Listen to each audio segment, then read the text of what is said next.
اللهم بارك عليك يا حبيبي يا رسول الله.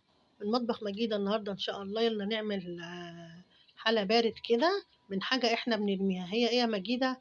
يلا طبعا إيه نخش على مطبخ مجيدة ونشوف إيه مجيدة هتعمل لنا إيه النهاردة. وقبل ما نخش على المطبخ بقى متنسوناش بلايكات وتفعيل الجرس عشان أعمل لكم كل جديد. ربنا ما يحرمني منكم يا رب ويخليكم ليا.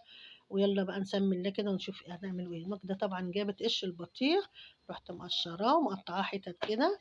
ويلا بينا طبعا نجيب كوباية سكر وأقلب السكر بقى في القشر البطيخ كده اللي احنا كنا هنرميه.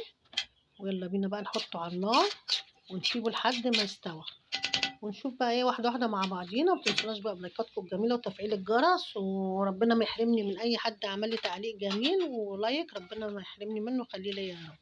معانا هنا كوبايتين ونص لبن. معايا هنا بقى ايه واحد فانيليا، باكو فانيليا هفضيه طبعا على اللبن. معايا هنا معلقتين نشا كبار، وهقلب بقى الكلام ده كله على البارد طبعا قبل ما احطه على النار. معايا معلقتين برضو سكر هحطهم بس مش مليانين قوي يعني، عشان طبعا انتوا عارفين بقى السكر اللي في البطيخ هيبقى طبعا ايه مسكر. هناخد بقى الكلام ده كله نقلبه ونحطه على النار لحد ايه ما تستوي.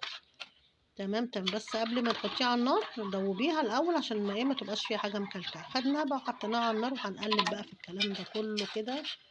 وهنا طبعا قشر البطيخ على النار مقطعاه حتت وحاطه له السكر وسايباه بقى ايه يستوي على النار. معايا لون هنا غذائي اللي هو الجل ده، هحط طبعا لون كده عشان طبعا يبقى لونه احمر، وهسيبه بقى لحد ما تشوفوا شكله دلوقتي حاليا هيبقى عامل ازاي. هنا طبعا بقلب في الكريمه اللي انا بعملها، اللبن والنشا. معايا هنا الكاسات طبعا اللي هفضي فيها. طبعا ان هنا استوت الكريمه اللي انا بعملها فضيتها في الكاسات، هحطها في التلاجة بقى هنا ايه تبرد.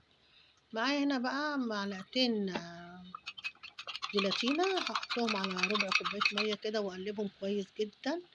وهنزل بقى عليهم على القشر بتاع البطيخ وانا حاطه له طبعا اللون الغذائي.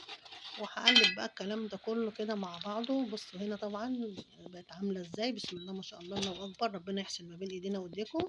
متنسوش تدعوا لامي وابويا واخويا بالرحمه، وتدعوا اخواتنا الفلسطينيين ربنا ينصرهم على مين يعديهم يا رب.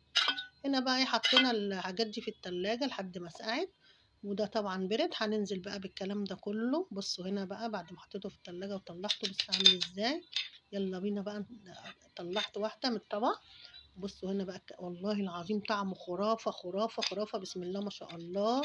يا رب النهاردة كده تكونوا استفدتوا مني بقشر البطيخ. ما ترموش قشر البطيخ، طعمه جميل جدا، جربوه بالطريقة ديت والله العظيم هتقولوا ده عندها حق يعني. خطير خطير خطير. ويا رب كده النهاردة أكون ضيفة خفيفة عليكم، تكون وصفتي كده تكون خفيفة عليكم. وجربوها واعملوها تحفة تحفة بجد. جربوا مش هتخسروا حاجة. جربوا القشر البطيخ اعملوه زي الجيلي كده. وحطوه على وش الكريمة بيبقى طعمه خطير خطير. وبتاكلي حتة البطيخة كده فيها حتة يعني قرمشة كده، بسم الله ما بقول شاء لكم السلام الله. عليكم يا ورحمة رب الله كده وبركاته. النهاردة أكون ضيفة خفيفة عليكم. والسلام عليكم ورحمة الله وبركاته.